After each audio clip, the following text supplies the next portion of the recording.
Vivimos en un mundo en constante cambio que usted merece entender, porque es imposible interpretar la realidad que vivimos sin conocer cada uno de sus colores. Porque muchos son los tonos de la actualidad. Presentamos Matices. Una producción de Noticias Monumental. 90 años en el corazón de Costa Rica. Radio Monumental.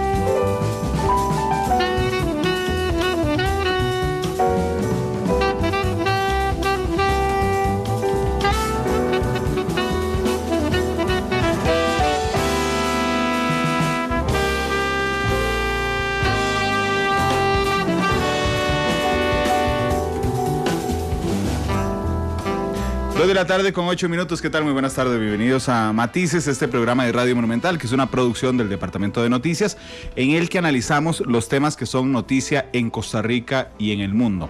Muchas gracias por estar con nosotros en todas las plataformas en las cuales estamos disponibles. Estamos en vivo en radio 93.5 FM, estamos en internet monumental.co.cr, estamos en CR Móvil, que es nuestra aplicación celular, estamos en el Facebook Live de Noticias Monumental, donde ya estamos en vivo. Muchas gracias por estar con nosotros. Estamos en Twitter en @monumentalcr, y también este programa lo pueden observar esta noche en Canal 2 y lo pueden volver a escuchar a las 9, a las 10. Hoy juega Saprissa.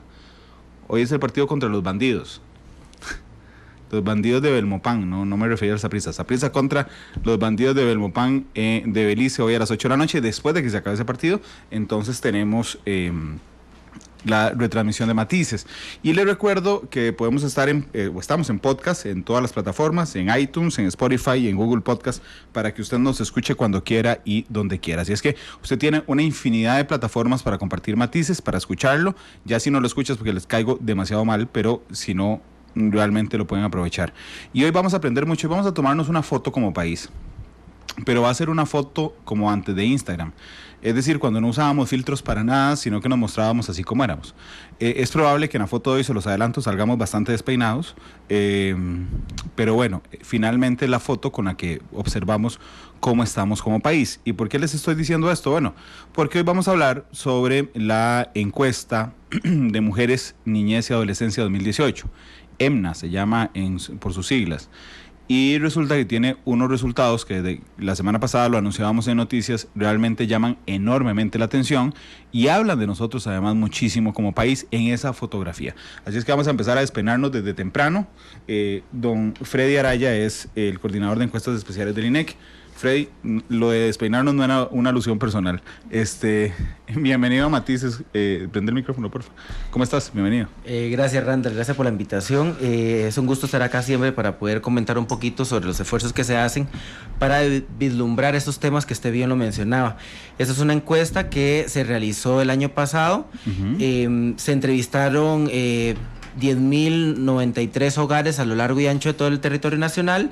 Tiene una representatividad vía provincia, es decir, tenemos datos para todas las 7 provincias del país, y la población de estudio de esta encuesta fueron los niños y niñas menores de 5 años, las mujeres de 15 a 49 años y los niños, niñas y adolescentes de 15 a 17 años. Todos estos residentes habituales de las viviendas que entrevistamos. Ok, Freddy, bienvenido, muchas gracias. Raquel Barrientos es oficial de monitoreo y evaluación de UNICEF. Raquel, bienvenida, ¿cómo estás? Muchas gracias por este importante espacio para nosotros. Como señala Freddy, fue un gran esfuerzo de las 3 instituciones que estamos aquí presentes hoy para poder tener justamente esa fotografía de la situación de la niñez y la adolescencia y la mujer en el país, y bueno, muy contentos de poder aquí estar hoy para compartir los datos y justamente que la ciudadanía se empodere y conozca esta información para el uso, digamos, en los procesos de toma de decisiones y también para sus diálogos familiares, comunitarios, etcétera. Gracias, Raquel, por estar aquí. Y está con nosotros también Cindy Valverde, que es la unidad de análisis del Ministerio de Salud, de análisis permanente de situación. Doña Cindy tiene una disfonía hoy, así es que yo la disculpo de entrada. Intentaremos hablar lo menos que podamos con ella. Cindy, bienvenida. Muchísimas gracias, muy agradecida del espacio y las disculpas del caso. No se preocupe, nadie prevé eso. Pero además Marvin hizo magia. ¿Se podía oír algo, sí? Algo. Muy bien, Marvin me subió el micrófono para que usted se escuchara mejor. Freddy, de los resultados de la encuesta son un montón. ¿Cuál te llama más la atención? Bueno, es muy importante mencionar que esta encuesta, y Raquel lo decía, es un esfuerzo que se realizó en conjunto con el Ministerio de Salud, UNICEF y el INEC. Y es una encuesta que toma el diseño metodológico de una encuesta internacional conocida por en la encuesta Mix, que se desarrollan a lo largo de más de 100 países alrededor del mundo y donde toman en cuenta indicadores claves para el desarrollo de los niños, los adolescentes y las mujeres. Eso es lo primero que hay que poner en la mesa.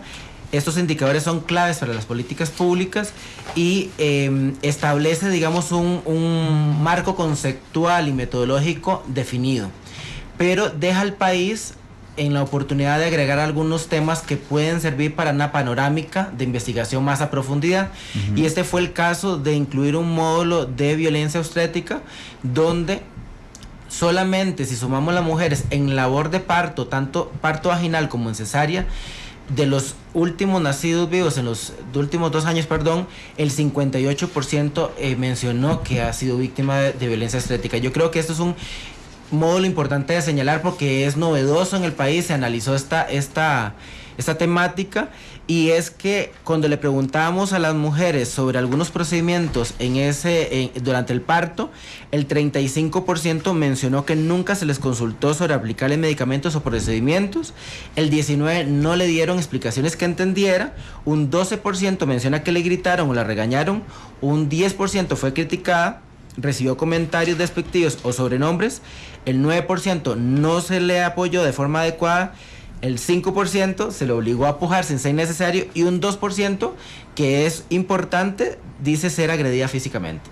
Entonces esto sin duda deja en mesa de trabajo las instituciones que tienen que velar por estos temas para que pueda chequearse los procedimientos en cuanto a las mujeres que se encuentran embarazadas. Y es importante mencionar que esto es una panorámica y el dato podría ser mayor, dado que solamente en este indicador se está tomando durante el parto, y cuando hablamos de violencia obstétrica está durante el embarazo, el parto y posparto. Entonces claro, posiblemente este indicador sería mucho mayor.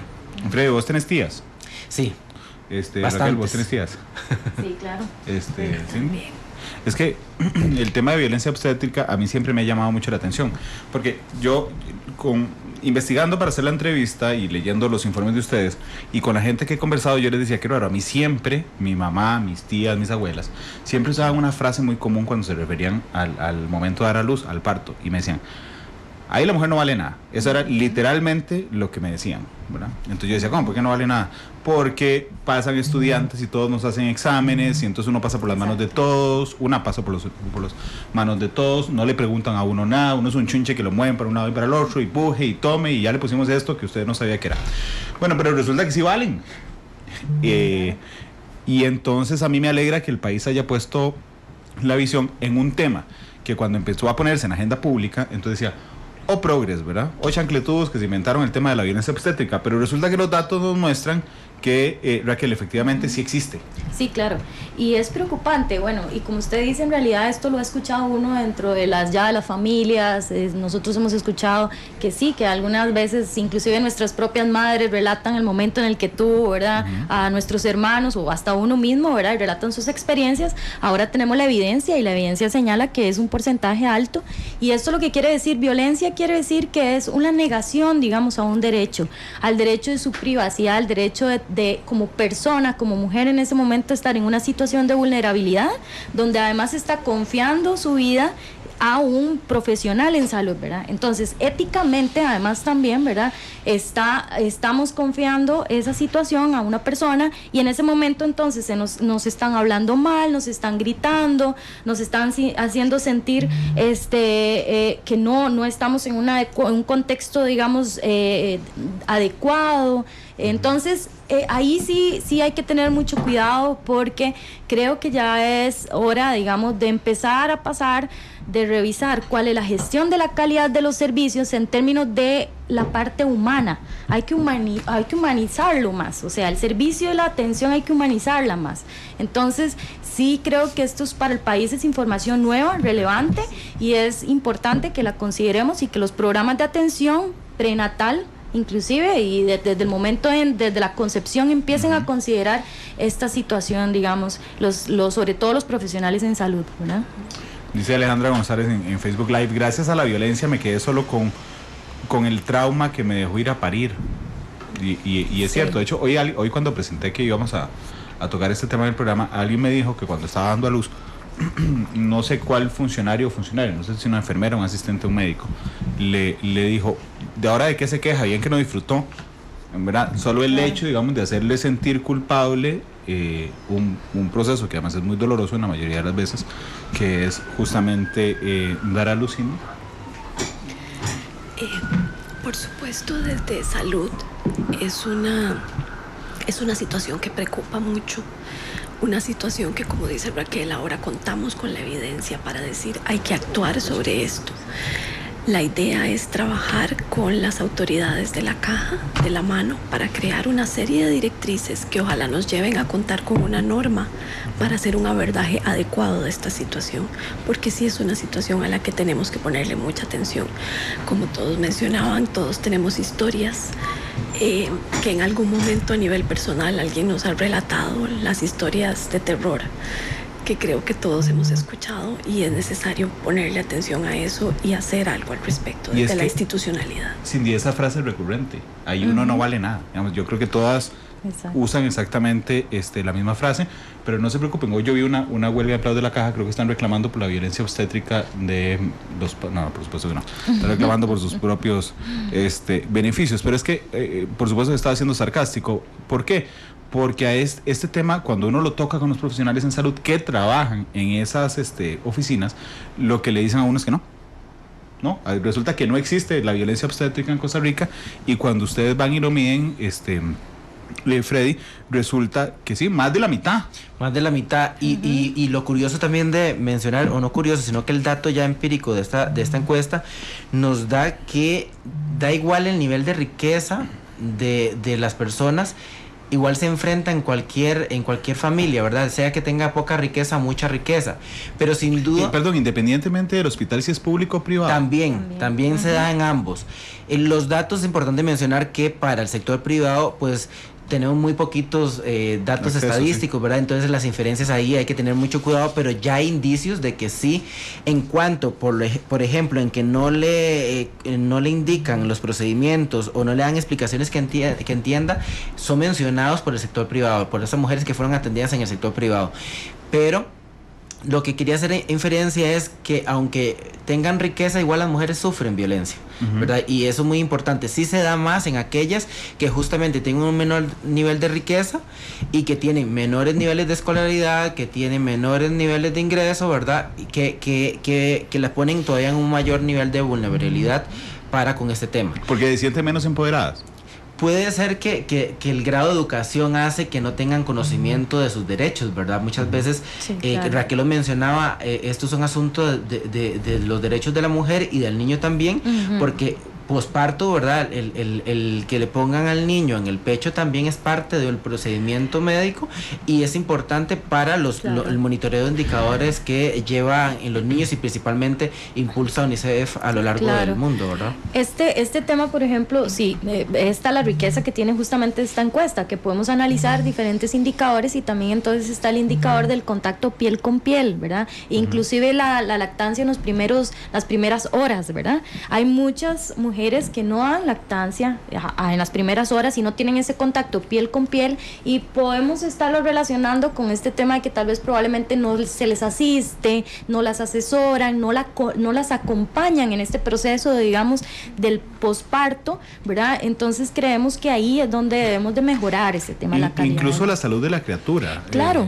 Durante las primeras horas conozco de cerca un caso reciente en el Hospital San Juan de Dios, donde fallece lamentablemente el bebé. La mamá, la versión que tiene hoy es que es por complicaciones, y estamos justamente en averiguación de que tenía que ver más con una falla en los equipos utilizados, que estaban vencidos al parecer, que esto que está ocurriendo. Bueno, es un derecho de la madre saber qué es lo que pasa.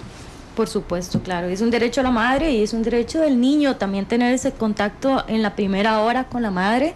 Eso es importantísimo para el desarrollo de este niño, y eso es lo que justamente estamos creyendo que nos está dando y que sí es necesario revisar. Ahora, estos datos también es importante revisarlos a nivel, digamos, de zona, provincia, ¿verdad? Esa es la riqueza que tiene la encuesta, y eso es lo que ahora entonces sería bueno que las autoridades, ¿verdad?, además hagan relación con otros indicadores y se pueda plantear, como dice Cindy, una norma, una política de atención integral de antes del parto, durante y después del parto, ¿verdad? Eso es lo que queremos. Fernando, solamente mencionar un indicador que también hacía referencia a Raquel, y es que el 80% de los niños y niñas nacidas en los últimos 2 años fueron amamantados en el primer día de nacimiento.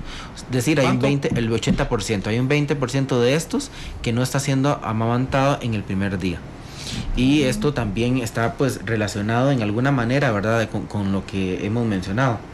Dice Carlos Sánchez, y perdón que me salga el tema un momento, pero que por favor le quite la vibración al teléfono, con mucho gusto, porque es que suena en el micrófono. Es que ayer me lo habían dicho también y no había encontrado dónde hacerlo. Bernal Hernández dice: saludos, gracias, excelente tema. Nidia Morales me dice: una enfermera en el hospital de Heredia decía que ella no se preocupaba por nosotras durante los dolores de parto porque simplemente no estábamos enfermas, estábamos embarazadas. Eso es otra frase común. Carlos Sánchez dice: realmente este no es un tema nuevo para las instituciones de salud. En los análisis de mortalidad infantil es un tema recurrente. Mónica López dice: muy buen tema, yo tuve 2 hijas y ambos fueron en el hospital de Alajuela y me trataron muy bien, pero yo realicé en ambos embarazos el curso prenatal y eso me ayudó mucho. Creo que es necesario dar más acceso a estos cursos.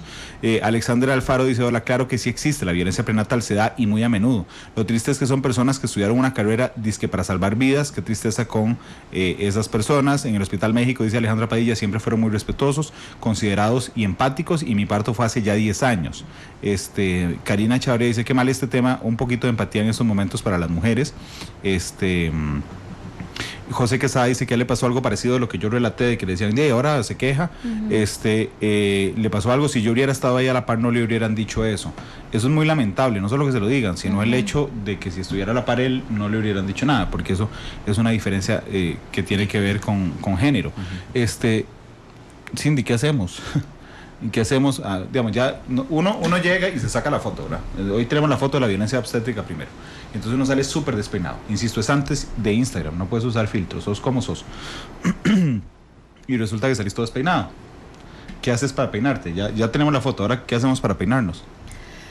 Bueno, lo que esta encuesta nos permite es tener datos para la toma de decisión, precisamente. Es súper importante porque no solo tenemos que quedarnos en comparar con índices anteriores o con otras encuestas o con otros datos que tiene el país, sino tenemos que actuar. Entonces esto nos permite tomar acciones y hacer distintas cosas con todos los temas. Como mencionábamos, la encuesta toca muchísimos temas. Este es solo uno de los tantos en los que tenemos que actuar. Claro. Y tenemos que hacer un llamado para coordinar con las instituciones que están inmersas en estos temas. De hecho, desde el Ministerio de Salud se pretende promover una mesa institucional, coordinada incluso desde la Presidencia de la República, una mesa de trabajo, con el fin de tratar estos temas, mejorar lo que haya que mejorar, hacer lo que haya que hacer y ver en qué hemos estado mejorando o cómo podemos seguir trabajando lo que ha estado bien, porque también no solo salimos mechudos en la foto, hay algunas buenos ángulos que tenemos que seguir trabajando, pero sí es más lo que tenemos, el trabajo que tenemos que hacer. Sin duda alguna. Hay mecanismos de denuncia, porque Méligo hizo un comentario que me alegra y me enorgullece mucho. Dice: yo fui víctima de violencia obstétrica y ni siquiera me había dado cuenta hasta hoy que estoy escuchando el programa. Solo pensé que las enfermeras tenían un mal día. Sí, pues se supone que cada centro de salud tiene la unidad, digamos, encargada para poder recibir denuncias ante un maltrato, ¿verdad? Eso sí está en las instituciones. Ahora lo que deberíamos de hacer, como dice Cindy, es revisar por qué esos mecanismos no se están usando, ¿verdad? También porque, o si están llegando y se están tramitando o no las denuncias, ¿verdad? Eso es muy importante. Revisar todo el flujo, digamos, de denuncias que se está dando en las instituciones, quién las tramita, cuál es la responsabilidad de tramitar cada una de esas denuncias y esos casos, ¿verdad? Cómo se está haciendo, quién es el encargado. Pues sí, digamos, los servicios de salud sí cuentan con estas unidades, oficinas, ¿verdad? Y que sí sería bueno revisarlo. Lo otro que hay que revisar es un poco el tema del desempeño también de los profesionales, ¿verdad? O sea, el desempeño, las evaluaciones de desempeño de estos profesionales, yo creo que en realidad eso es un tema, además, no solamente en el sector salud, sino también hemos hablado mucho de esto ya, la evaluación del desempeño de los funcionarios en la parte, digamos, en los educadores, hemos hablado, no sé, los que brindan servicios de salud. Eso es un tema país, ¿verdad? En realidad. Y lo otro también que creo que es importante es las universidades que están formando estos profesionales, ¿verdad? ¿Por qué no revisar los programas, las currículas de estas universidades, de estos programas que se están dando, y tal vez pensar en meter un componente, digamos, dirigido a cómo realmente tener una relación, digamos, de usuario del servicio de salud y un prestador de un servicio, digamos, un profesional, cómo hacerlo más, como dicen, que sea más empático, claro. Digamos, que sea más cálido, ¿verdad? Que más realmente más humanizado, ¿verdad? Entonces, por ahí, digamos, hay que empezar a trabajar en algunas propuestas. Obviamente, también el señor ministro lo nombraba el día que hicimos el lanzamiento de la encuesta, de que esto no es solamente un tema del Ministerio de Salud, esto es un tema que el Ministerio de Salud pone en la mesa, digamos, del Estado costarricense, las instituciones, para que coordinemos en conjunto acciones, ¿verdad? Y los programas se mejoren de forma coordinada, que sean eficaces, exactamente. Porque yo lo que temo con este tema, ya vamos a pasar a otro, lo que temo con este tema es que se genere política pública, incluso mecanismos de denuncia que terminen siendo como son los mecanismos de denuncia de las universidades en casos de acoso, que son un chiste, y me disculparán los rectores, pero porque usted no logra, existe el mecanismo formal, pero eso no significa que funcione en la práctica ese mecanismo formal. Y en el estudio que hizo la Defensoría, por ejemplo, sobre acoso sexual, el Ministerio de Educación Pública y la Caja son dos de las instituciones que la encabezan, claro. ¿Verdad? Y entonces uno podría decir, bueno, así como es un tema que está claramente sobre la mesa, el tema del acoso sexual, y ni siquiera sobre eso hay una política de denuncia. Ahora, un tema nuevo que ponemos sobre la mesa, que es la violencia obstétrica, ¿cómo hacemos para que sí haya mecanismos de denuncia? Freddy, además de este tema que claramente es novedoso, hoy será imposible repasar la encuesta completa, pero ¿qué otro tema te llamó mucho la atención? También el comportamiento sexual de las mujeres. Sí. Y es un tema que hay que trabajarlo con lupa y viendo los diferentes dominios de estudio que teníamos, que era lo que mencionaba, tanto la provincia, la zona, el nivel educativo, el índice de riqueza. Y antes de referirme al dato, quisiera mencionar que la encuesta tiene un índice de riqueza. ¿Y qué es verdad? Para poder entender un poquito más. Se construyó sobre la propiedad de bienes de consumo, características de la vivienda, agua y saneamiento y otras características relacionadas a la riqueza de los hogares. A partir de este cúmulo de variables, lo que se hizo fue construir una puntuación de riqueza del hogar y se construyó los quintiles, donde en el primer quintil, que representa el 20%, estarían aquellos hogares con menor riqueza, y en el quinto quintil los de mayor riqueza. Pero es una riqueza no monetaria, que quisiera como señalar eso, porque sí es un indicador muy distinto a otros que calculamos en la institución, ¿verdad? Que generalmente está más asociado al ingreso monetario. Este es no monetario, es como las características que se recogían en la encuesta. Entonces, tomando en cuenta esa salvedad, el 11% de las mujeres de 15 a 24 años tuvieron relaciones sexuales antes de los 15 años. Y si analizamos esto por provincia, el 17% de estas mujeres son de Limón, seguidas por un 15% de Punta Arenas, un 11% de Alajuela, en igual cuantía que Heredia, un 10% de Guanacaste, un 7% de Cartago y un 9% de San José. Yo creo que eso es importante cuando se habla de una población sumamente vulnerable de mujeres de 15 a 24 años, repito, donde hay un 11% y llega a un 17% en Limón. Que empezaron a tener relaciones sexuales antes de los 15 años. Sí, son mujeres sexualmente activas, que eso es importante mencionar, ¿verdad? Entonces. Claro, pero sí, mujeres sexualmente activas, pero cuando yo lo cruzo, digamos, con la legislación, en caso de que sea sexualmente activa signifique con una persona mayor de edad, es una violación. En todos los casos. Sí. Porque De hecho, menor de 15. La encuesta también nos dice que hay un 13% de las que tuvieron relaciones sexuales en los últimos 12 meses fue con un hombre 10 años o más mayor. Cuando decís el 13% de quiénes. De estas mujeres de 15 a 24 años. Ok. Pero hay un 13% de estas mujeres de 15 a 24 años que tuvieron relaciones sexuales con un hombre 10 o más años mayor. No podemos, no sé si la encuesta lo midió, pero por ejemplo, las mujeres que empezaron su actividad sexual antes de los 15 años, se puede medir con quién fue. Es decir, si son con compañeros que tenían la misma edad o con compañeros mayores. Antes de los 10 años no. Digo, de los 15 años no se investigó porque la encuesta, la población de estudio era la población de 15 a 49 años. Pero sí tenemos información de las diferencias del cónyuge. Tanto si gusta lo busco y lo podemos conversar un poquito porque son tantos los datos. Pero sí tenemos esas diferencias y aquí los tengo. En su mayoría de las mujeres de 15 a 19, aquí estoy cambiando un poquito nuevamente la población, ¿verdad? Que actualmente están casadas o unidas por diferencia de edad con el esposo o compañero, un 42% es de 0 a 4 años mayor, un 33% es de 5 a 9 años mayor y hay un 23% de 10 años o más mayor. Estamos hablando de mujeres de 15 a 19 años, casi prácticamente que todas menores de edad, ¿verdad? Claro. Sí, porque ahí está el matiz de los 19 años, pero me estás hablando de mujeres casadas o en unión. Lo que significa que tienen más de un año juntos. Correcto. Que empezaron antes de los 18. Empezaron siendo menores de edad. En el momento de la encuesta, al menos, ¿verdad? Que fue en el año pasado. En el 2018 ya estaban en esa condición Ya es un delito diferente, eso es una relación impropia. Claro. Y eso nos habla mucho como sociedad. Es importante recordar la ley que aprobamos, el 9406, ¿verdad? Donde señala que, por ejemplo, en las relaciones de 13 a 15 años, ya si se tiene una diferencia de 5 años, ya se declara impropia, ¿verdad? Y si para el rango de edad de 15 a 18 años y en más de 7 años ya es impropia. Aquí lo que tenemos es inclusive 10 años de diferencia, claro. ¿Verdad? Inclusive aquí tenemos que el 11% de las mujeres de 15 a 19 años, ¿verdad? Reportaron tener relaciones sexuales con una pareja mayor de 10 años o más.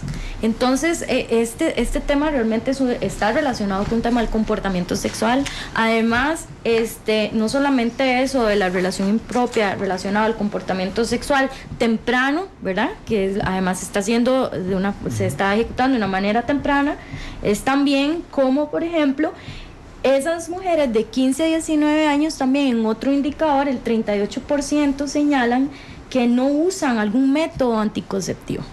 Entonces además tienen un riesgo, ¿verdad?, de tener alguna enfermedad o ser contagiadas por alguna enfermedad. Entonces el comportamiento sexual no solamente además de que se está haciendo con una pareja, digamos, de 10 años mayor, sino es que además están asumiendo riesgos contra su vida, su salud, ¿verdad? Esto es muy importante. ¿Y sabemos por qué, Raquel? ¿Por qué no usan métodos anticonceptivos? Pues no, en este momento la encuesta no indaga el por qué. no indaga el por qué. Eso es justamente la tarea a la que tenemos que ir. Esa es la tarea cualitativa. Claro, la tarea cualitativa. Nosotros en algún momento en UNICEF hemos hecho algunas consultas a jóvenes y algunas de las razones que nos han dado, por ejemplo, es que probablemente los servicios de salud no dan la oportunidad o los programas para que los adolescentes puedan llegar con cierta confianza a solicitar un método anticonceptivo.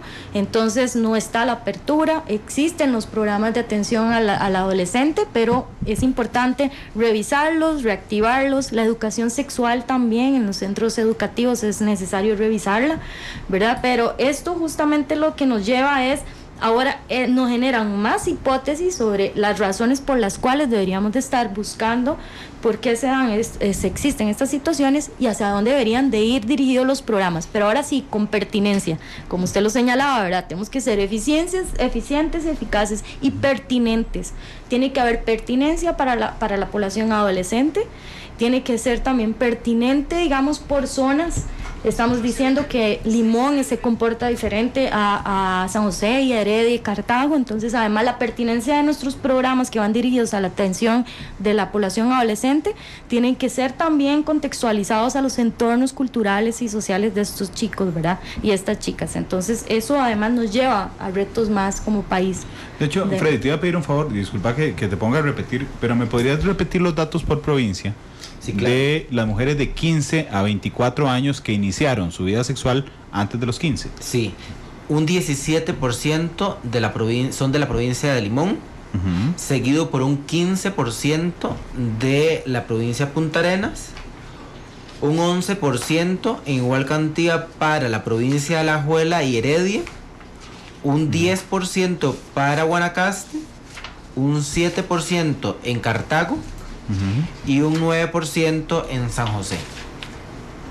Ok, te pedí el dato otra vez porque aún conociendo estos datos, es increíble, por ejemplo, que haya gente que se resista a que a sus hijas las vacunen contra el virus del papiloma humano, ¿verdad? Porque resulta que yo estoy seguro que si hoy abrimos el teléfono o vamos a Limón y le preguntamos a los papás y a las mamás, ¿usted cree que su hija inicie relaciones sexuales antes de los 15 años? Estoy segurísimo que casi el 100% me dirá no.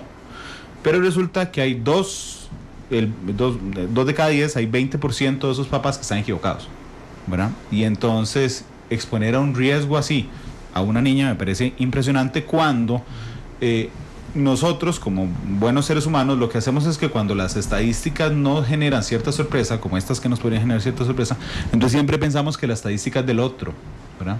Es decir, a mí no me pasa, eso pasa en la zona rural. Bueno, resulta que no, pasa también en el área metropolitana.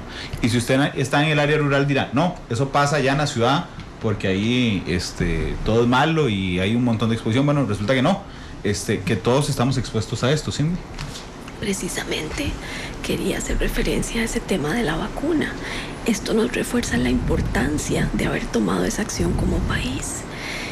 Y nos dice también exactamente lo que usted mencionaba, de que una cosa es lo que pensamos que están haciendo los adolescentes y otra cosa es lo que dicen los números que está sucediendo. La realidad es que tenemos que actuar, que tenemos que brindarles servicios adecuados a las necesidades de los adolescentes. La diferencia que hay entre las provincias nos evidencia también cuestiones de comportamiento y cuestiones culturales a las que tenemos que poner atención, pero realmente es un número, 11% es un número al que tenemos que ponerle atención, que nos dice lo que está realmente sucediendo entre los adolescentes en el país. Claro, sin duda alguna. De hecho, a nivel cultural me llama mucho la atención. Y ahora estaba pensando en el eslogan que se le hace unos meses, creo que le faltaba una palabra, porque a mis hijos los educo yo, creo que le faltaba a mis hijos los educo yo mal, porque realmente esto nos muestra en la cara. Ahora sí, dejemos de pensar desde los adultos lo que nosotros percibimos de los adolescentes y empecemos a ver qué hacen los adolescentes, y no lo pasemos por el tamiz de adultez que tenemos todos. No, y Randall, hay muchos cortes de edad. Ahorita mencionábamos el de 15 a 24, pero cuando analizamos esa población en riesgo, que es la menor de edad, de 15 a 17 años, un 20%, según los datos de esta encuesta, ha tenido relaciones sexuales en el último año. Entonces esto nos hace también pues tener que tener mucho más precaución. Usted ahorita mencionaba por qué no buscar los centros de salud, ¿verdad? Existen y sabemos los estereotipos ante la sociedad. O sea, una mujer de esta edad muy posiblemente ni siquiera le ha contado a su madre o a la persona responsable que ya inició una vida sexual, ante los estereotipos que existen como sociedad. Y esto nos enfrenta a que varias instituciones tomen estos datos con lupa y detalle, de que haya información que nos dice que 20% de estas mujeres menores de edad ya están en un momento de vida sexual, que tiene que educarse a la población en estos temas, sin duda. Freddy, pero menos de que vos me corrijas, y lo puedes hacer con toda libertad, las dos provincias que tienen más mujeres de 15 años arrancando su vida sexual a esa edad, o menos de esa edad, son las dos provincias más pobres del país. Sí, y podemos verlo también con los demás indicadores que tenemos, o las variables de segregación. Generalmente, la mayoría de los indicadores, Limón en particular, Punta Arenas no necesariamente en todas, presenta los mayores niveles, digamos, de vulnerabilidad de los principales indicadores. Y eso nos sigue ratificando, ¿verdad? Lo que ya venimos desde el INEC diciendo con otras estadísticas de esta zona. Esta encuesta en particular tiene sus dominios de estudio por provincia, pero otros estudios que el Instituto Nacional de Estadística y Censo ha realizado es por región de planificación, y también señala que la Huetar Caribe es una de las regiones donde la mayoría de indicadores son o presentan menores niveles de desarrollo sociales también. Sí. Económico y social. Yo ahí sí quiero tal vez hacer un señalamiento. El país inclusive cuando hace su examen periódico de cumplimiento de la Convención de los Derechos del Niño, ya la Convención de los Derechos del Niño le ha hecho una recomendación al país. La recomendación número 63 del inciso B señala explícitamente y le recomienda al país que exista una política pública intersectorial relativa a la salud y los derechos sexuales y reproductivos dirigidos a los adolescentes dentro y fuera del sector educativo, ¿verdad? O sea, quiere decir intersectorial. Entonces ya es una recomendación que ya viene desde hace muchos años al país. Entonces aquí es donde ya tenemos la recomendación, tenemos los datos, ahora nos hace falta saber cómo entonces desarrollar esta política. Lo otro es muy importante, que esta encuesta, no sé si Freddy lo señaló, pero ya se aplicó por primera vez en el 2011, la ronda número 4, y justamente el indicador del porcentaje de mujeres de 15 a 19 años actualmente casadas, unidas por diferencia de edad con un esposo o compañero 10 años mayor, en el 2011 fue de un 17%, y en el 2018 pasó a un 22.6%. Este indicador creció, además del 2011 al 2018. Es de los indicadores que podemos justamente, donde podemos hacer una reflexión. Inclusive entró la ley, ¿y qué pasó? Este porcentaje aún así, del 2011 al 2018 aumentó.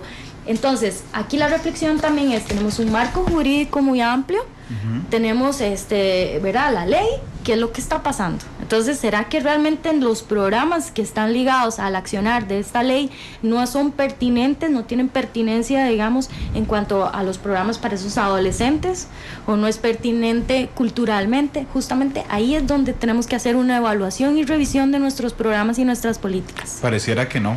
Pareciera que no. Pareciera además que hay una división entre el discurso y la práctica. Yo le estaba dando vueltas a Punta Arenas y a Limón hace rato, y entonces, por ejemplo, Limón es la provincia que más homicidios per cápita tiene en Costa Rica. Eso habla de inseguridad, ok. Entonces uno podría decir causísticamente que el crimen, ¿verdad?, la inseguridad en sí, está vinculada con una vulnerabilidad de la población. Claro. Que la pobreza está vinculada con que directamente las adolescentes empiecen su vida sexual más temprana. La pobreza, que son las dos provincias más pobres, está vinculada con que estén forzadas, digamos, por las circunstancias, a arrancar su vida sexual más temprana. Y hay algo que, disculpen, no lo puedo dejar de decir. Las dos provincias donde políticamente los votantes son más conservadores son las dos provincias que tienen más adolescentes teniendo relaciones sexuales más jóvenes. Eso nos desfasa, digamos, el discurso de la práctica. Y les quería contar una anécdota. Hace poco estuvo aquí en Matices un periodista español que se llama Sergio Saiz. Sergio es especialista en noticias falsas. Y vino justamente el programa en el momento de la huelga de los estudiantes del MEP. Y yo tenía a la ministra aquí la ministra hizo una conferencia de prensa, y entonces la ministra Giselle Cruz dijo: yo no entiendo cómo, habiendo tanta información de la educación dual, los adolescentes no se meten a la página web del ministerio a buscarla. Y Sergio, que estaba a mi lado, me dijo: ¿oíste eso? Y yo, sí, por supuesto que lo oí. Bueno, esa es la disfunción de la comunicación, de decir, yo no entiendo desde la adultez, ¿verdad?, claro, cómo un adolescente no se mete a la página web del Ministerio de Educación Pública para buscar eso. Cuando yo estaba en el cole, internet apenas iban haciendo. Pero créanme que lo último que hubiera hecho yo es meterme a la página del Ministerio de Educación Pública, porque no es que los adolescentes tengan que ir a los centros de salud a pedir métodos anticonceptivos o ir, digamos, a las instituciones educativas. Al revés, el esquema es al revés. Es nosotros los que tenemos que justamente llegarle a eso. Dice Rodrigo Chacón: a Randa se le salió lo Paclover. Yo sé que me tachan de eso, realmente no encuentro, porque ayer leí la segunda emisión a la ministra de Comunicación, no entendí por qué, pero son hechos que yo no puedo dejar de decir. Yo no puedo dejar de revelar que las dos provincias donde las mujeres tienen relaciones sexuales menores a 15 años son las que políticamente son más conservadoras, porque eso nos habla de una hipocresía en general y de una discordancia del discurso profundo. Antes de pasar a preguntarle a Freddy otro tema que le llame la atención, ¿alguien quiere agregar algo? Ok, Freddy. No, es que también hay un tema que investiga la encuesta, que no hemos hablado también en otros espacios, pero me gustaría mencionarlo: la sensación de seguridad de las mujeres. Y ahorita usted lo mencionaba un poco y me vine a ver estos datos. Y es que un 10%, un 11% de las mujeres de 15 a 49 años se sienten muy inseguras para caminar solas en su vecindario después de en la noche, ¿verdad? Y puedo ver que por provincia, tanto las mujeres de Cartago como las de San José dicen sentir mayor inseguridad, seguidas en un 11% con las de Limón. Pero aquí es importante mencionar, ¿verdad? Se vuelve a repetir Limón, ¿verdad? Como una de las provincias donde más inseguras se sienten. De hecho, Freddy, déjame enviarle al gobierno ahora. Son las dos provincias más abandonadas por el gobierno. Y aquí me lo estaba recordando alguien en Facebook, porque es cierto, son las provincias más abandonadas por el gobierno, y entiéndase, voy a ser más amplio, por el Estado. Y en términos generales, que ha habido esfuerzos, efectivamente, pero en temas de desempleo, de crimen, de pobreza, son efectivamente las dos provincias donde menos llega, digamos, las manos del Estado costarricense. Y yo siempre pongo un ejemplo en esto: cuando antes de que invadieran Calero en 2010, nadie sabía que existía Calero en Costa Rica, y nadie sabía, significa, no había carreteras, no había agua, no había escuelas, no había país. Y entonces la legitimidad, es decir, la gente de Calero que se sintiera costarricense, era muy complicada, porque nosotros no llevábamos los servicios ahí. A través de los servicios el Estado legitima, digamos, su poder. Hasta que nos invadieron Calero, ahí dijimos: uy, sí, mira qué importante haber llevado una carretera, un EVAIS, una escuela, porque entonces la gente se apropia justamente de esas cosas. En Colombia, con el cártel de Medellín, el Estado colombiano tenía abandonado prácticamente Medellín, ¿verdad? ¿Por qué Pablo Escobar es tan exitoso en Medellín? Porque de un momento a otro le brinda a la población los servicios que el Estado no le ha brindado. Y en este caso, gracias a Dios, no llegamos al nivel de decir que un grupo armado se formó en Limón y nos arrancó Limón del territorio nacional, pero sí, en términos de seres humanos, resulta que la gente, y particularmente las adolescentes, según la encuesta, y esto lo estoy infiriendo yo de los resultados, se sienten en una vulnerabilidad extrema que genera estas situaciones. Y si no sé si ustedes han sido testigos, yo sí, muchas veces, que uno dice: mira, alguien viene de una familia que resulta que la señora tuvo 8 hijos, ¿verdad? Y eso le generó en los 90s, tener 8 hijos, le generó una pobreza histórica a través de los 20 años. Y uno dice: qué raro. Y de un momento a otro, la chica de 18 repite exactamente el mismo patrón, ¿verdad? Y entonces uno dice: esto es un círculo vicioso donde nunca van a salir, porque todos repiten la misma historia. Bueno, la repetición de esa historia también se facilita por las facilidades que el Estado le brinde para salirse de ese círculo de vulnerabilidad. Y Freddy, perdón porque te interrumpí, porque tenía ganas de hablar también. No, es que el espacio es tan valioso que uno quiere aprovechar el tiempo. Y otro indicador importante mencionar en esta discusión es el desarrollo temprano infantil. Sí, tal vez ahí, antes de entrar a ese, yo quería mencionar el de discriminación y acoso en las mujeres, de las razones por las cuales ellas se sienten a veces también que son discriminadas o también que son acosadas. Eso es muy importante, como para ligar lo anterior al tema de la percepción de la inseguridad, que aquí la encuesta indaga las mujeres de 15 a 49 años, sobre esos motivos de discriminación o acoso, o la percepción que ellos tienen, y ellas señalan que ellas se sienten acosadas, ¿verdad? O se sienten discriminadas por religión o creencias, por ser mujer aproximadamente un 10%, por la edad un 7%, por cualquier otra razón un 6%, y además de eso se les pregunta si por su origen étnico, por su discapacidad o su orientación sexual, y un 28% de las mujeres dicen que por todas esas anteriores. O sea, la percepción de ellas de sentirse acosadas, o inclusive hasta ese tema tal vez de la inseguridad, de si salgo y camino por las calles y soy mujer, y como soy mujer, entonces me siento en una condición de vulnerabilidad. Esto es muy importante, porque así es como probablemente es que tenemos que ver los datos, revisar los indicadores, relacionarlos, y poder entonces tener una idea de qué es lo que está pasando en todos esos contextos. Y sí, por supuesto, en términos del contexto cultural, ¿verdad? No es lo mismo una zona costera que una zona urbana o rural marginal, no es lo mismo, ¿verdad? Y justamente ahí es donde tal vez los programas pueden existir, la atención puede existir, y tal vez, pero aplicar la receta a todo lado en general tal vez no es lo mejor, y no es lo mejor en un país de renta media alta, donde además las brechas y las desigualdades, que es lo que además nos está dando esta encuesta por quintiles, por zona, por provincia, nos señala que tal vez el indicador a nivel nacional estamos bien, pero cuando nos vamos a las zonas y a las comunidades no estamos bien. Y ahí es donde justamente hay que hacer una revisión, ¿verdad? Pero, Raquel, y esto es algo que me gustaría conversar con vos, porque tanto Cindy como Freddy trabajan en instituciones públicas. Y son dos elementos en lo particular. Vos a veces no sentís que traducir estos datos, y me pasa lo mismo cuando veo los informes de la Contraloría, y me pasa lo mismo cuando veo el Estado de la Nación, agarrar estos datos y trasladarlos hacia la política pública, ¿verdad? Uno diría, mira, qué fácil, ahora tienen los datos. Bueno, resulta que no, porque realmente la clase política en Costa Rica y en el resto del mundo, a veces por buscar un aplauso fácil, una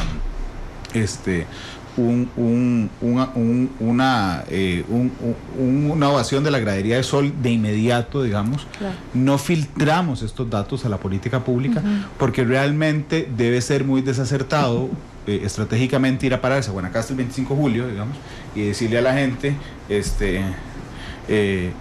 ustedes tienen un 11% de un 10% menor, ¿verdad? Digamos, uno diría, no diga eso, mejor quédese callado con eso y hablemos del índice nacional, porque decir un 11% nacional es diferente a decir un 17% limón. Sí, por supuesto, sí. Y el otro es sobre la diferenciación en los sectores. Costa Rica creo que ha tenido el problema de que homogenizó, digamos, la política pública, es decir, vamos a aplicarle a todo el mundo lo mismo, y entonces tenemos ejemplos tan claros como Alajuelita y Escazú, exactamente a la par, ¿verdad? Con la misma geografía y la misma situación, y uno con un índice de desarrollo humano bajísimo y otro con un índice de desarrollo humano altísimo, y los dos con la misma política pública. Yo creo que aquí está un poquito, además del uso, digamos, que le puede dar las instituciones a esta información, digamos, por supuesto el INEC desde su punto de vista genera la información, el ministerio como representante del gobierno asume la responsabilidad de esa información, poderla transmitir a las instituciones y poderla usar, y aquí está el papel también del sistema de Naciones Unidas, está el papel de la sociedad civil, está el papel, digamos, de cómo nosotros podemos usar esta información para acompañar al gobierno y fortalecer las capacidades de los programas que ya están ejecutándose. Pero claro, UNICEF de alguna forma, justamente a nivel mundial, lo que busca con esta herramienta es eso, no solamente tener una herramienta, digamos, para el gobierno y que el gobierno la pueda usar y el Estado la pueda usar, sino en la misma organización, porque nosotros somos según la convención tenemos el mandato de velar por el cumplimiento de los derechos de los niños, las niñas y las adolescentes, y de la mujer también. Entonces, esto es una herramienta para nosotros para también hacer abogacía y acompañar al gobierno y al Estado y decir, por ahí no estamos bien, por aquí deberíamos de ir, e inclusive para hacer evaluación de lo que se está haciendo y una revisión de lo que se está haciendo actualmente. Porque yo prefiero justamente que usemos el término Estado que gobierno, usemos los dos. ¿Por qué? Porque cuando yo pienso en la política pública, no solo pienso en un decreto presidencial, sino pienso en las leyes que salen de la Asamblea Legislativa, pienso en los votos que salen de la Sala Constitucional, pienso en los casos judiciales que se ven en los tribunales de justicia, pienso en la política pública de las instituciones autónomas, o sea, realmente, y en los criterios de la Procuraduría, realmente, digamos, UNICEF debería de tener una visión, o tiene una visión tan amplia, digamos, que necesitaría ver suave. Es que resulta que no hay un enfoque dirigido a los adolescentes en el país. Son la población más abandonada. Nosotros tenemos Hospital de Niños, Patronato Nacional de la Infancia, pero tenemos un gap, un hueco entre los 12 y los 18 años, que es una edad dificilísima, además de una población que se siente tremendamente abandonada por el Estado. Sí, por supuesto. Y también esto es un tema que nosotros mismos dentro de la organización, hasta eso, hemos estado trabajando en los últimos meses, porque estamos enfocándonos en la generación sin límites, que es una estrategia también de cómo también pasar y salirnos de que solo menores de 18 años son los que nosotros, con la población objetivo, nos estamos yendo a los de 24. Yo creo que hay una lógica también ahí de que todo lo que nosotros hagamos, invirtamos, inclusive como organización, como el Sistema de Naciones Unidas y las instituciones de gobierno, los frutos de esa inversión se van a ver hasta que ese muchacho a los 24, a los 23 años ocupe un puesto de trabajo digno, ¿verdad? Y tenga además las condiciones para poder tener también y brindarle a su familia, digamos, todos los beneficios y la protección que va a tener sus hijos. Entonces también ya ese tema de las edades también tenemos que un poco también de salirnos, ¿verdad? Claro. Como organización tenemos que pensar más en todo el desarrollo de ese niño hasta los 18 años y cómo garantizamos que después de los 18 esa sea digamos que al final el proyecto de vida se haya cumplido, digamos. Entonces, a mí me parece que es una herramienta muy valiosa. La Comisión de Niñez de la Asamblea, me parece que nosotros tenemos que con esta información de alguna forma llegar a presentar los datos a los principales tomadores de decisión. Ahí llegan los proyectos de ley. Esta información puede ser utilizada para argumentar o aprobar muchos de los proyectos de ley que están en revisión actualmente. Ahí vamos a llegar. La Defensoría de los Habitantes, pues por supuesto es un aliado, digamos, en cuanto, por ejemplo, ahora que mencioné cómo relacionamos un dato de estos con una recomendación de la Convención de los Derechos del Niño, la Defensoría de los Habitantes, ¿verdad? Claro que podría decir, ¿se está cumpliendo, no se está cumpliendo? ¿Tenemos el dato, no tenemos el dato? ¿Por qué no estamos cumpliéndolo? Y podría hacer un acatamiento a las instituciones y decir, expliquen por qué, o inclusive digan cómo proponen cómo llegar al cumplimiento de esta recomendación. Claro. ¿Verdad? Pero justamente es eso, es un instrumento muy valioso, en realidad es un instrumento muy valioso, y eso es justamente lo que nosotros queremos hacer con esta encuesta a partir de... Freddy, no sé si querías agregar algo. No, desarrollo... yo creo que es importante mencionar lo que Raquel decía. El INEC tiene un rol importante acá. Y con esto también agradecer a los hogares que nos abren siempre las puertas, porque creo que el INEC también cumple como un medio de denuncia estadística, por decirlo así, de visibilizar todas las realidades económicas y sociales que tenemos en el país, para que las instituciones competentes pues realicen la formulación de políticas y puedan darle seguimiento, ¿verdad? Entonces yo creo que esto es muy importante señalarlo como una función nuestra, que Raquel lo ha hecho, porque es como el INEC de una u otra manera pues agradece a las viviendas que nos dan la información por medio de estos informes. Y que nosotros tenemos que valorar justamente al INEC. Yo creo que como lo tenemos tan a la mano, realmente todos los cuartos días de hábiles de todos los meses sabemos cuánto es la inflación. Nadie dice, mira, ¿y dónde habrá sacado? Bueno, a mí me pasó aquí que alguien me cuestionó los datos del desempleo y tuve que explicarle que fue el INEC el que los sacó.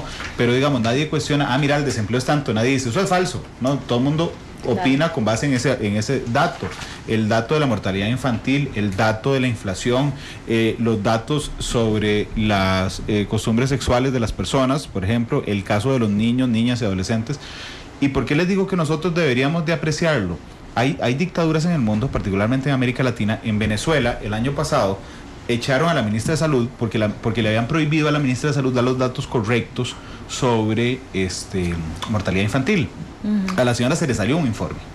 Y entonces lo que hizo el régimen fue echar a la señora, ¿verdad? Porque finalmente Venezuela conocía los datos de mortalidad infantil. O los datos de inflación de Venezuela, por ejemplo, nadie los tiene. Entonces todos los organismos internacionales se conjuntan para calcular la inflación sobre Venezuela, porque no hay un órgano independiente, INEC, en Costa Rica, que le dé a uno una información certera. Así es que ayudemos al INEC siempre que esté haciendo estos esfuerzos, identificados, como siempre van identificados, con los chalecos y los carnets, para saber que son ellos. Sí, así mismo. Muchas gracias, Randa, por ese aporte también. Y yo quería brincar al otro tema, ¿verdad? Porque hemos hablado de las mujeres y para hablar un poquito de los niños.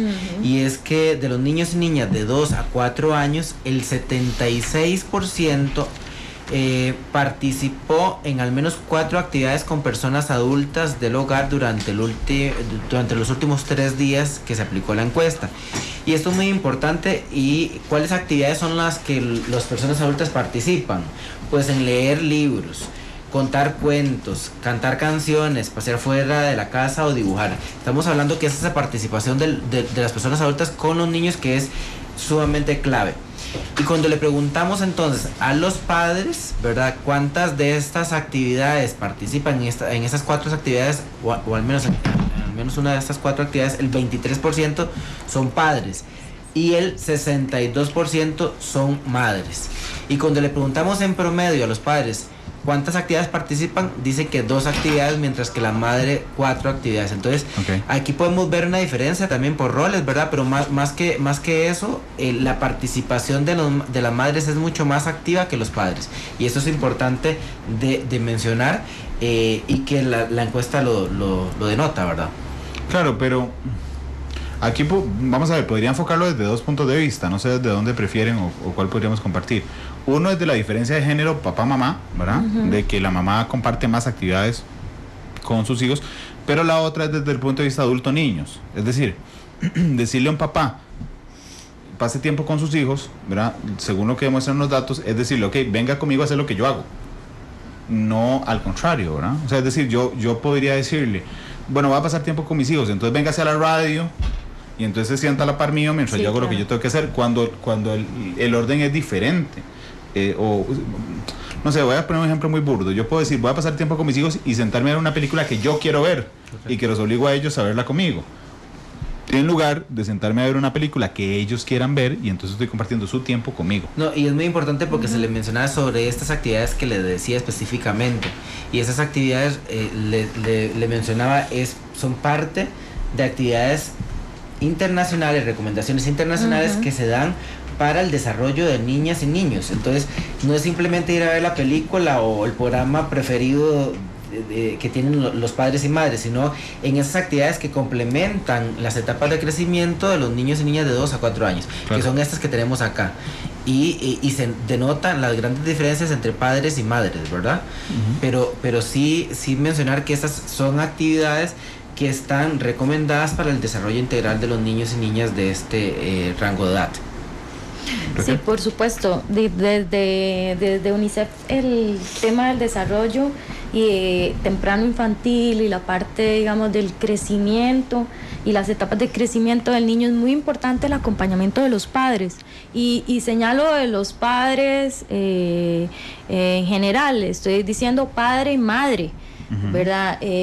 Tanto, digamos, en la ejecución de las actividades del hogar, de su entorno, ¿verdad?, como también en las actividades específicas que comparten con sus hijos. Entonces, aquí hay un tema de roles y definitivamente es un tema de género, donde efectivamente es preocupante en el sentido de que además no solamente que son más las madres que participan o están en un tiempo, digamos, con los chicos y las chicas, sino también es la cantidad de actividades que esas madres hacen, digamos, con esos chicos. O sea, en general son 4 actividades. Ellas leen, ellas están jugando con ellos, ellos, o sea, practican las 4 actividades, mientras los hombres, los padres, solo 2 actividades de esas, o leen o tal vez vez o solo juegan, digamos, con ellos, ¿verdad? No les lee un cuento, tal vez solo dejan la práctica de leer un cuento en la noche para las mamás, pero los papás no lo ejecutan, solo tal vez juegan. Ahí justamente hay que hacer una revisión de los datos, ¿verdad? Por supuesto, ahora en este momento lo que tenemos es una información muy general. Si ya vemos, entramos a los tabulados, hay más información relevante que se podría rescatar, pero sí es muy importante el tema del acompañamiento y sobre todo también relacionarlo con otros indicadores, ¿verdad? Ahora no nos va a dar tiempo, pero hay información sobre el tema del castigo físico también y los métodos de disciplina violenta. ¿Quién dentro del hogar es el que promueve o ejecuta la disciplina violenta, ¿verdad? Y el castigo físico severo. ¿Y quién además piensa dentro del hogar que es importante el castigo físico severo? O sea, no solo que lo ejecuta, sino que lo defiende. Y también, exacto, cree. Y sigue creyendo que eso es una forma de disciplina. Y hay diferencias de género. Hay un porcentaje, digamos, que donde señala que son más los padres los que se inclinan por creer que la disciplina severa o la disciplina... Los hombres. Los hombres somos los que mayoritariamente tienen una creemos. mayor percepción, exactamente, de que esa es la forma de educar, ¿verdad? Entonces también eso es un tema, digamos, de que es muy importante revisar, digamos, y relacionar la información. Lo otro que también es muy importante aquí, por eso es la riqueza justamente del índice de riqueza que señala Freddy, ¿verdad? Que no se tiene en otras encuestas, es que aquí no hay diferencias por quintiles de riqueza. O sea, es un comportamiento que es culturalmente arraigado y que se da, digamos, tanto en el mayor quintil como en el menor quintil. La participación inclusive de los padres en las actividades en otros momentos se puede ver hasta no se ve que hay una diferencia, y justamente ahí podemos entrar más en una discusión de que se da tanto en los niveles altos como en los niveles bajos de riqueza. Claro. Sí. De hecho, bueno, Cindy, yo hago mi aporte después. Aunque sin embargo quisiera señalar que con respecto a la encuesta o a la medición que tuvimos en el 2011, este índice pasó de un 82 a un 86%.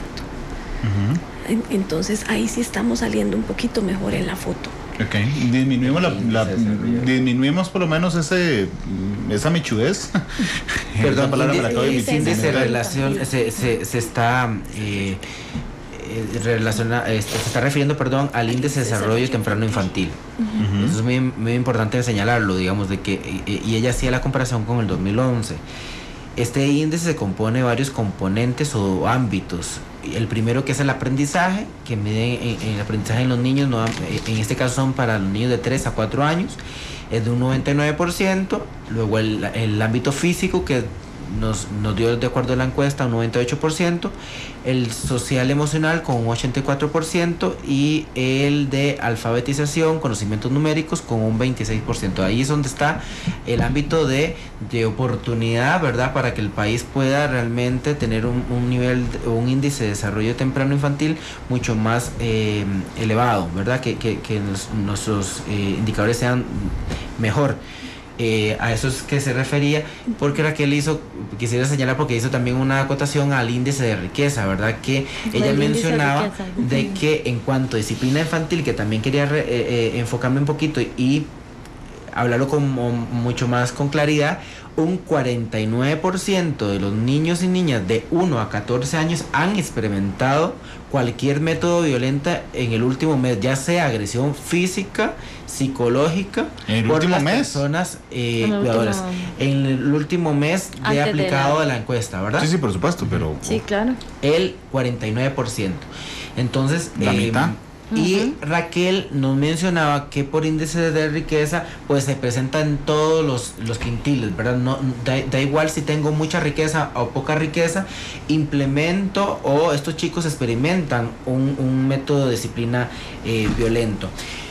Cuando revisamos las edades de estos niños de 1 a 14 años, podemos ver que los métodos violentos de disciplina se dan más en aquellos con edades mayores, a los 9 años, mientras que los métodos no violentos se dan en los niños menores de 9 años. O sea, como que se se cruzan ahí, ¿verdad? Puede ser porque el niño puede acudir a una mayor denuncia, etcétera, pero se enfrentan en todos los rangos de edad también, que es importante pues mencionarlo. Y otro indicador que es lamentable pues mencionar es que un 3% de los niños y niñas de 1 a 14 años han experimentado un castigo severo. Y este castigo severo es decir que le han abofeteado, ¿verdad? Que han recibido una paliza fuerte, un 3%. O sea, es un porcentaje no despreciable, cuando estamos hablando de que en nuestro país existe 1.023.000 menores de entre 1 a 14 años, ¿verdad? Claro, Sí. permítame ir a una pausa, pero ahora que escucho estos datos, quisiera hacer 2 comentarios. Uno, hoy el semanario Universidad hizo una publicación que realmente a mí me paró el pelo. Juan Carlos Chavarría es el pastor detenido el lunes pasado por 5 abusos sexuales. Se le conoce popularmente como el pastor de los ricos, porque en su iglesia, que se llama G316, concentra muchas figuras políticas, tiene una enorme influencia política el tipo, influencia política, hay un montón de modelos, cantantes, futbolistas, seleccionados nacionales que van a esa iglesia. Resulta que hoy el semanario Universidad revela, además de los casos de abuso sexual y de los cuestionamientos que hay sobre el manejo de las platas y su vinculación en la campaña anterior de don Fabricio Alvarado, hoy revela que promovían el castigo físico a los menores con paletas, y que inclusive le daba un instructivo a los papás, no recuerdo si era oral o escrito, decirle, vea, si le está dejando moretones en las nalgas, para que no se note, entonces péguele en las plantas de los pies o en las palmas de las manos. Eso simplemente es abominable. ¿Y por qué lo traigo a colación? Porque cuando Raquel habla del índice de riqueza, y Freddy lo vuelve a poner, resulta que, ¿se acuerdan lo que les dije? Es el pastor de los ricos. Eso no se cruza con un tema ni de educación, lamentablemente, ni tampoco con un tema de riqueza. Y finalmente Jorge Trejos, que estaba preguntando mucho sobre el detalle de los datos, decía, es que es diferente decir que el 11% de las mujeres de 15 a 24 años empezaron relaciones sexuales antes de los 15 y que el 17% de esas mujeres están en Limón. No, eso no fue lo que dijimos. El dato es, el 11% nacional empezó. Y si nos vamos solo a la población de Limón, el 17% es el que empezó. No estamos combinando, digamos, el índice nacional o el conteo nacional, la población nacional, con Limón. Es el 17% de las chicas en Limón, correcto, para dejarlo claro. Sí, claro. Es importante mencionarlo. 3:12. Vamos a ir a la pausa, si me permiten, para que escuchen la canción además con la que vamos a cerrar, y regresamos con más. Porque la realidad tiene muchos tonos, matices.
3 de la tarde con 20 minutos. Gracias por estar con nosotros en Matices. Hoy, en temas muy interesantes, por supuesto, estamos hablando de la encuesta de mujeres, niños, niñas y adolescentes que hizo el INEC en conjunto con UNICEF y con el Ministerio de Salud. Don Freddy Araya, que es el coordinador de encuestas especiales del INEC, que ha ido dirigiendo de alguna manera la temática hoy en los temas que más le llaman la atención, porque yo realmente es imposible en hora y media abarcar todos los datos que nos genera. Freddy, quería preguntarte cuál es el último dato que te llamó la atención. Matrimonio temprano. Ajá. Yo creo que es importante mencionar, también me devuelvo un poquito a las mujeres, pero yo creo que Freddy, el micrófono, perdón. El otro tema que le decía que es relevante y nos devolvemos a las mujeres es el matrimonio temprano, y se analizó en aquellas mujeres de 15 a 19 años, y es que un 10% actualmente están casadas o unidas, y de estas mujeres el 60% tiene educación primaria o menos, ¿verdad? Entonces yo creo que ahí nos da una primer pincelada. Luego también para las mujeres de 20 a 24 años, este indicador es de un 17% que se casaron antes de los 18 años. Y es un tema que sin duda nos da que por zonas muy distintas del total de mujeres de la zona urbana que se de 20 a 24 años que se casaron antes de los 18 años, de un 15%, y en las zonas rurales de un 24%.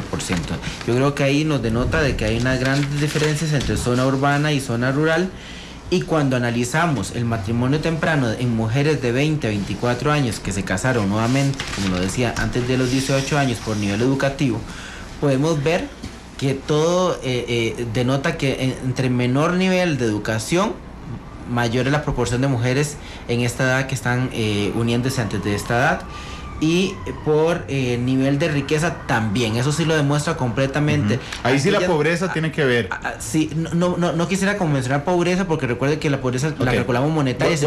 Voy a cambiarlo. La vulnerabilidad social tiene que ver. Sí, claro que sí tiene que ver, y es que un 40% de las mujeres de 20 a 24 años que se casaron antes de los 18 años son del primer quintil de menor riqueza, mientras que en el de mayor riqueza son de tan solo un 2%. Y eso sí denota pues una gran diferencia en cuanto a quintiles de riqueza, y creo que eso nos da para muchísimos más. Hemos mencionado a lo largo de la conversación en las diferencias también a las diferencias del cónyuge de la mujer, que creo que es importantísimo de mencionar. Y yo quisiera como mencionar que esta encuesta tiene una temática que en programas pasados también, Randall, habíamos conversado, que era la población en situación de discapacidad. Claro. Creo que puede ser para otro momento, ¿verdad? Pero también tenemos los datos ya de la población menor de 17 años en situación de discapacidad, finalmente, a partir de esta encuesta. Y creo que hay que abordarlo con mucho más calma, porque la parte metodológica es importante de dejarla bien especificada en las personas, pero tenemos esa información. Entonces yo solamente quisiera darle como el indicador general, y es que un 7% de los niños y niñas de 2 a 4 años presentaron alguna dificultad funcional en al menos algún dominio. Cuando ¿cuánto? Un 7%. Y cuando hablamos de estos dominios, estamos hablando del dominio de caminar, de oír, de ver, de concentrarse, de aprender, de jugar. Y en adolescentes es de un 21%. De adolescentes de niños y niñas y adolescentes de 5 a 17 años. Es porque la parte metodológica cambia. Por eso es que me gustaría luego abordarlo mucho mejor para poder explicarlo, pero es de un 21%. Freddy, lo que quiere es venir por cuarta vez a Matices. Y con mucho gusto. Gracias, Freddy, es un gusto siempre. Ver este tema. Pero quería cerrar diciéndoles que de la población, ahora sí, si sumamos todos los grupos de edad de 2 a 17 años, es de un 18%, que es muy similar, bueno, igual en cuanto al porcentaje de la población de 18 años y más. Sí, claro. Entonces ahí es importante como abordar ese tema, que no quiero dejar de no mencionarlo, porque me parece que es súper importante tenerlo con claridad, de que esta encuesta lo investigó. Sí. Cindy, para cerrar, ¿y ahora qué? ¿Qué hacemos? Ahora qué, bueno, esta encuesta nos da para mucha reflexión, pero sobre todo para mucha acción. Por supuesto, como institución seguiremos trabajando en conjunto con la UNICEF. La idea ahora es que las instituciones usen estos datos, analicen toda la información que les estamos brindando para que revisen las acciones que se han venido dando, implementen acciones nuevas en base a la evidencia si es el caso. Y la cosa es actuar. Hay mucho que hacer. Hay muchísimo que hacer. Y el Ministerio de Salud tiene un reto enorme, porque yo celebro que ustedes abran los oídos y los ojos a los datos, pero después agarrar esa información y mover el enorme elefante que es el Estado, cuesta. Suerte con eso. Operativizar estas cosas es complicado, sí, pero se puede hacer. Raquel, muchas gracias. ¿Algún mensaje final? Sí, nada más como un mensaje de que también esta encuesta... Perdón, Raquel, es que ahí. Un mensaje importante es también que esta encuesta es prácticamente la ronda número 6 de Mix, de justamente donde esta EMNA forma parte. También aporta casi que 33 indicadores de los Objetivos de Desarrollo Sostenible. Esto es muy importante, de los ODS. Esto es un compromiso internacional que el país ha asumido. Entonces aquí tenemos la línea de base para muchos de los indicadores que tenemos que reportar a nivel internacional. Y además de esto, pues la sostenibilidad, ¿verdad? ¿Cómo logramos tener además esta encuesta y lograr tenerla que se mantenga sostenible durante el tiempo, institucionalizada? Ya por dicha, dentro de la ley del Sistema Estadístico Nacional existe una iniciativa para que también se le asignen recursos y se pueda hacer esta medición de estos indicadores de una forma más permanente. Y por supuesto el reto que menciona usted, Randall, del uso de la información, eso es muy relevante. Nos queda trabajo, prácticamente tenemos un año de una estrategia de diseminación y uso de los datos, incluyendo, por ejemplo, presentaciones en el Consejo Nacional de Niñez y Adolescencia, presentaciones, digamos, a nivel, digamos, de gobierno, con las entidades de gobierno, con las... entonces queda mucho, digamos, inclusive por trabajar. El uso de la base de datos es también muy importante para nosotros, son prácticamente 4 bases de datos y lo que queremos es fortalecer a las instituciones para que puedan usar estas bases de datos, y aquí es en alianza con el Instituto Nacional de Estadística y Censos, el INE, que nos va a apoyar, digamos, a poder tener una estrategia para el uso de esta y explotar más esta información. Desde la parte inclusive de la academia, hay muchos análisis que se pueden hacer y ese es el reto que tenemos, más el compromiso que asume UNICEF con estos datos de acompañar, digamos, al Estado en fortalecer los programas que van ligados a esto y también a atender a las recomendaciones del Comité de los Derechos del Niño, que mucha información de esta va justamente relacionada con las acatamientos. De guarde, viola la soberanía. No, sí, también estoy siendo sarcástico, pero a veces se me sale mucho. 3:28, Raquel, muchas gracias. Cindy, muchas gracias. Muchísimas gracias por el espacio. Freddy, muchas gracias por estar aquí. Muchas gracias, Randall. Hoy le dieron el honor a Raquel para escoger la canción que cerraba. Y escogió una de Pablo Alborán, que se llama Tu Refugio. ¿Puedo preguntar por qué? No. No, ok. Bueno, entonces vamos, no, sí. Es como... Solo porque te gusta. Sí, me gusta, okay. Me gusta. Listo, esa es la respuesta más fácil. 3:28. A las 7, la tercera emisión de Noticias Monumental. Mañana a las 2 de la tarde, Matices. Mañana les cuento de qué se trata. 3:28. Pablo Alborán despide Matices. Hasta luego y feliz tarde.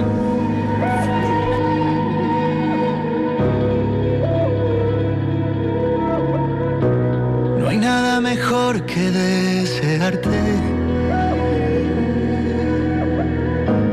Eres como el sol caliente.